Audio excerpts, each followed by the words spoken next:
Welcome to Shashtika சமையல். Today Shashtika சமையலில் என்ன பார்க்க போகிறோம்னா ஒரு சூப்பரான சம்மந்தி சட்னி எப்படி பண்ணுறேன்னு தாங்க பார்க்க போகிறோம். இது ஆஃபீஸு ஸ்கூல் போகிறவங்களுக்கெல்லாம் டக்குன்னு செஞ்சு கொடுத்துடலாம். வாங்க அந்த ரெசிபி எப்படி பண்ணலான்னு வீடியோக்குள்ளே போய் பார்க்கலாம்.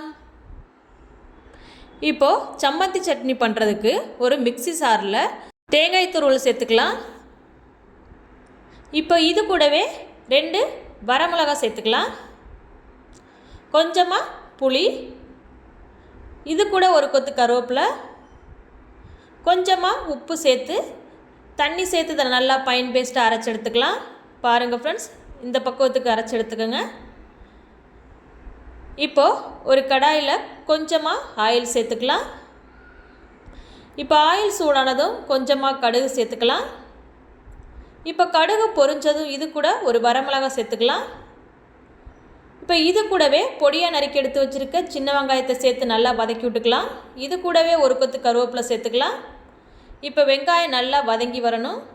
இப்போ வெங்காயம் நல்லா வதங்கி வந்துருச்சு. இப்போ இது கூட கொஞ்சமாக மிளகாய்த்தூள் சேர்த்து நல்லா கிளறி விட்டுக்கலாம். மிளகாய்த்தூள் பச்சை வாசனை போனதும் நம்ம அடித்து வச்சுருக்கிற தேங்காய் பேஸ்ட் ஆட் பண்ணி நல்லா கிளறி விட்டுக்கலாம். இது கூட சட்னிக்கு தேவையான அளவு தண்ணி சேர்த்துக்கலாம். தேவைக்கேற்ப நீங்கள் தண்ணி சேர்த்துக்கோங்க. இப்போ தண்ணி சேர்த்ததும் இதை லைட்டாக ஒரு கொதி வந்ததும் நம்ம அடுப்பை ஆஃப் பண்ணிடலாம். பாருங்கள் ஃப்ரெண்ட்ஸ், இப்போது நம்ம அடுப்பை ஆஃப் பண்ணிடலாம்.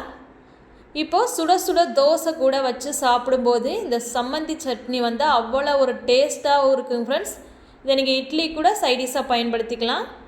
நீங்களும் இந்த ரெசிபி கண்டிப்பாக மறக்காமல் ட்ரை பண்ணி பாருங்கள். ட்ரை பண்ணி பார்த்துட்டு டேஸ்ட் எப்படி வந்துச்சுன்னு கமெண்ட்டில் சொல்லுங்கள் ஃப்ரெண்ட்ஸ். இந்த ரெசிபி உங்களுக்கு பிடிச்சிருந்துச்சா நம்ம சேனலை சப்ஸ்கிரைப் பண்ணி வச்சுக்கோங்க. லைக் பண்ணுங்கள், ஷேர் பண்ணுங்கள், கமெண்ட் பண்ணுங்கள் ஃப்ரெண்ட்ஸ். தேங்க்யூ.